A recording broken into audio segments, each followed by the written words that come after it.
আগে নদিয়ার তাহেরপুরে অস্ত্র উদ্ধার করা হলো। এক সন্দেহভাজন যুবককে তাড়া করে ধরে পুলিশ। যুবকের পিঠের ব্যাগ থেকে বেরোয় বন্দুক এবং গুলি। উদ্ধার হওয়া বন্দুকটি অত্যাধুনিক প্রযুক্তির বলে পুলিশ সূত্রে যে খবর পাওয়া যাচ্ছে। ধৃত যুবক মাদক চোরাচালানের সঙ্গে যুক্ত বলে প্রাথমিক অনুমান পুলিশের। বিস্তারিত জানবো, টেলিফোন লাইনে রয়েছেন প্রতিনিধি বিশ্বজিৎ। বিশ্বজিৎ, কি জানা যাচ্ছে তাদেরকে জেরা করে?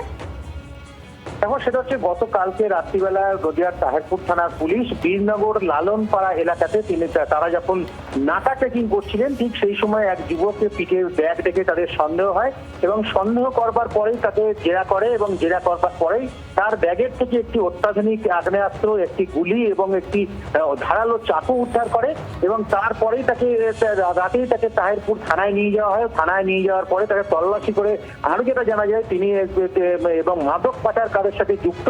এবং সব থেকে যেটা আশ্চর্যের খবর সেটা হচ্ছে যে স্কুল কলেজে যে সমস্ত ছাত্রছাত্রী আছে সেখানে মাদক সরবরাহ করতে বলে এমনটাই জানা গেছে। আজ তাকে রানাঘাট মহকুমা আদালতে তোলা হবে এবং তোলবার পর তাকে পুলিশ রিমান্ডে নিয়ে এর সাথে আরো কেউ যুক্ত রয়েছে কিনা সে ব্যাপারে তল্লাশি চালাবে তাহেরপুর থানার পুলিশ। সৌমি, ধন্যবাদ তোমাকে বিশ্বজিৎ।